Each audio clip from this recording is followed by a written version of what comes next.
तो मैंने senior Cambridge किया था, उसके बाद ग्रेजुएशन किया 3-4 साल यहीं दिल्ली यूनिवर्सिटी से। लेकिन उसके बाद जब नौकरी ढूंढने गए तो कहीं मिले नहीं, और एक तरह से बड़ी एक फ्रस्ट्रेशन रहती थी, क्या करें, ग्रेजुएशन हो गया, कहाँ नौकरी मिलेगी। तो हम लोग साथीगण सब बैठ करके यहीं दिल्ली के कॉफी हाउस में बैठ करके कोसते थे, यार ग्रेजुएशन हो गया, कहीं नौकरी नहीं मिल रही, क्या किया जाए। एक दिन एक भाई साहब थे, उन्होंने कहा यार ऐसा है, गलती हमारी नहीं है, गलती हमारे माता पिता की है, और गलती यह है कि उन्होंने हमें पैदा क्यों किया यार, दिस इज द प्रॉब्लम। पैदा किया इस वजह से आज हम लोग। मुझे लगा कि ये बहुत सही बात बोल रहा है, और जिंदगी में पहली बार और आखिरी बार बाबूजी के सामने में गया। कभी भी उनके सामने मैंने ऊंचे स्वर में बात नहीं की। मैंने कहा आज मुझे पता चल गया है कि वजह क्या है इन सब बातों की, आपने मुझे पैदा क्यों किया था। बाबूजी शांत रहे, कुछ बोले नहीं, और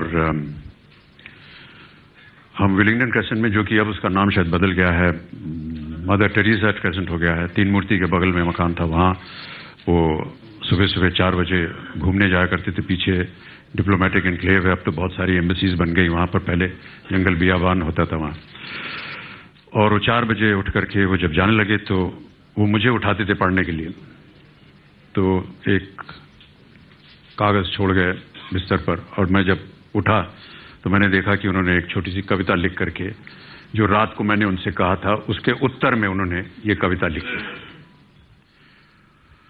उन्होंने लिखा कि ये कविता है कि जिंदगी और जमाने की कश्मकश से घबराकर मेरे बेटे मुझसे पूछते हैं कि हमें पैदा क्यों किया था। जिंदगी और जमाने की कश्मकश से घबराकर मेरे बेटे मुझसे पूछते हैं कि हमें पैदा क्यों किया था, और मेरे पास इसके सिवा कोई जवाब नहीं है कि मेरे बाप ने भी मुझसे बिना पूछे मुझे क्यों पैदा किया था। और मेरे पास इसके सिवा कोई जवाब नहीं कि मेरे बाप ने भी मुझसे बिना पूछे मुझे क्यों पैदा किया था, और मेरे बाप को उनके बाप ने बिना पूछे उन्हें, और उनके बाबा को बिना पूछे उनके बाप ने उन्हें। जिंदगी और जमाने की कश्मकश पहले भी थी, आज भी है, शायद ज्यादा, कल भी होगी शायद और ज्यादा।